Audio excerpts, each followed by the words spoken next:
Say there's a coin that's currently worth hundreds of US dollars, but it's not made of gold or platinum or any precious metal. In fact, it's not the kind of coin you can hold in your hand or stick in a piggy bank. It's a digital currency, which means it only exists electronically. I'm talking about Bitcoin. Bitcoin doesn't work like most money. It isn't attached to a state or government, so it doesn't have a central issuing authority or regulatory body. Basically, that means there's no organization deciding when to make more Bitcoins, figuring out how many to produce, keeping track of where they are, or investigating fraud. So how does Bitcoin work as a currency?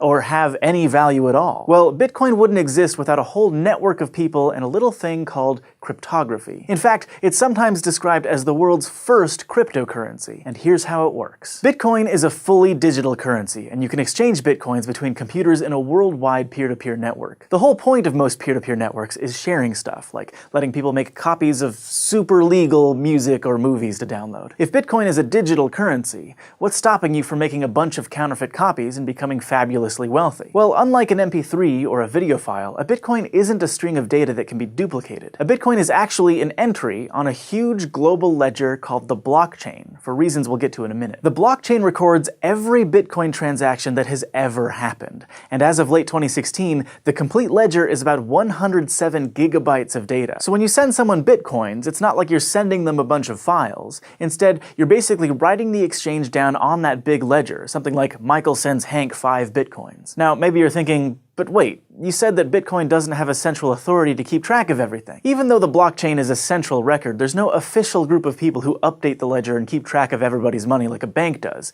It's decentralized. In fact, anybody can volunteer to keep the blockchain up to date with all the new transactions, and a ton of people do. It all works because there are lots of people keeping track of the same thing to make sure all transactions are accurate. Like, imagine you're playing a game of poker with some pals, but none of you have poker chips and you left your cash at home. There's no money on the table, so a few of you get out some notebooks and start writing down who bets how much, who wins, and who loses. You don't completely trust anyone else, so everyone keeps their ledgers separately. At the end of every hand, you all compare what you've written down. That way, if someone makes a mistake, or tries to cheat and snag some extra money for themselves, that discrepancy is caught. After a couple of hands, you might fill up a page of your notebook with notes about the money movement. You can think of each page as a block of transactions. Eventually, your notebook will have pages and pages of information, a chain of those blocks. Hence, blockchain. Now, if thousands of people are separately maintaining the Bitcoin blockchain, how are all the ledgers kept in sync? To stick with our poker analogy, think of the entire Bitcoin peer-to-peer network as a really huge poker table with millions of people. Some are just exchanging money, but lots of volunteers are keeping ledgers. So when you want to send or receive money, you have to announce it to everyone at the table, so the people keeping track can update their ledgers. So for every transaction, you're announcing a couple of things to the Bitcoin network. Your account number, the account number of the person you're sending Bitcoins to,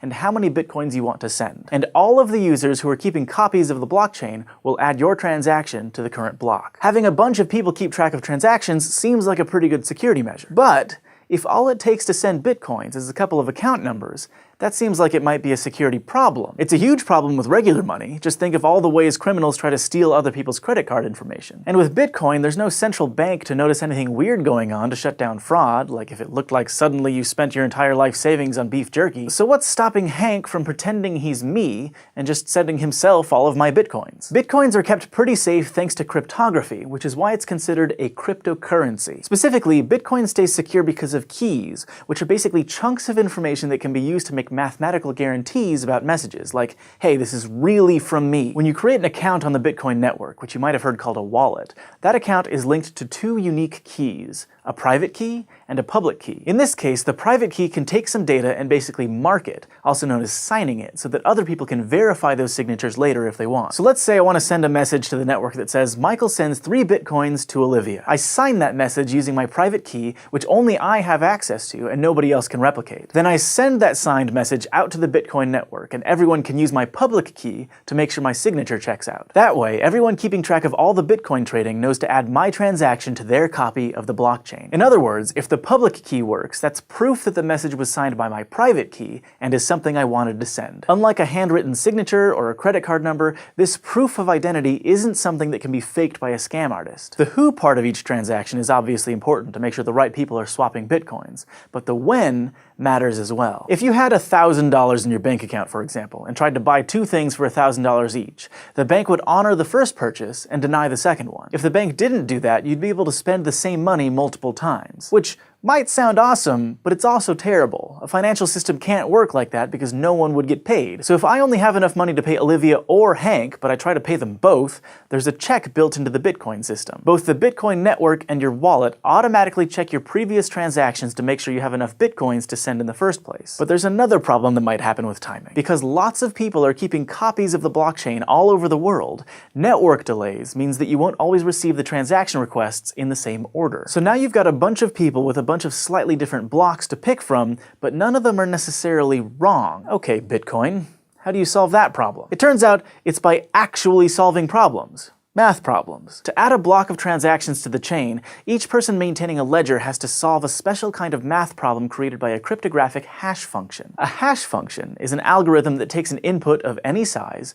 and turns it into an output with a fixed size. For example, let's say you had this string of numbers as your input, and our example hash function says to add all of the numbers together. So in this case, the output would be 10. What makes hash functions really good for cryptography is that when you're given an input, it's really easy to find the output, but it's really hard to take an output and figure out the original input. Even in this super simple example, there are lots of strings of numbers that add up to 10. The only way to figure out that the input was 1, 2, 3, 4 is to just guess until you get it right. Now the hash function that Bitcoin uses is called SHA-256, which stands for Secure Hash Algorithm 256-bit, and it was originally developed by the United States National Security Agency. Computers that were specifically designed to solve SHA-256 hash problems take, on average, about 10 minutes to guess the solution to each one. That means they're churning through billions and billions of guesses before they get it right. Whoever solves the hash first gets to add the next block of transactions to the blockchain, which then generates a new math problem that needs to be solved. If multiple people make blocks at roughly the same time, the network picks one to keep building upon, which becomes the longest and most trusted chain. And any transactions in those alternate branches of the chain get put back into a pool to be added onto later blocks. These volunteers spend thousands of dollars on special computers built to solve SHA-256 problems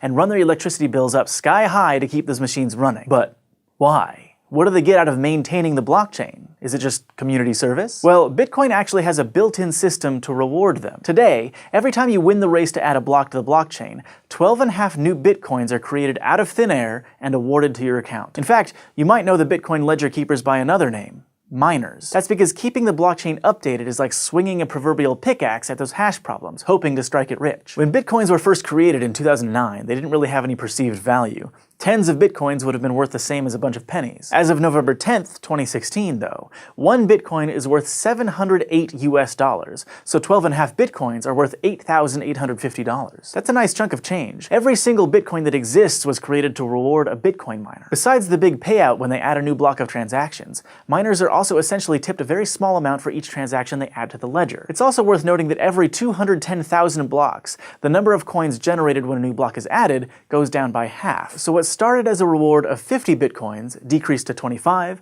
then 12.5, and it'll only be around 6 Bitcoins in a couple more years, and keep decreasing. Eventually, there will be so many transactions in a block that it'll still be worthwhile for miners to mostly be paid in tips. According to current projections, the last Bitcoin, probably around the 21 millionth coin, will be mined in the year 2140. This decreasing number of Bitcoins is actually modeled off the rate at which things like gold are dug out of the earth. And the idea is that keeping the supply of Bitcoins limited will raise their value over time. So, is investing in Bitcoin a good idea? Now that's not really a SciShow kind of question. Bitcoin is still volatile and experimental. A lot of people love it, and a lot of people think it's doomed to fail. We just think it's an interesting idea, and it makes us wonder what cryptography might do for us next. Thanks for watching this episode of SciShow, brought to you by our patrons on Patreon. If you want to help support the show, just go to patreon.com/SciShow, and don't forget to go to youtube.com/SciShow and subscribe. Quantum computers are exciting because they can carry out multiple computations at once. This won't make browsing the internet any faster, but it will, for example, let drug companies test all of the possible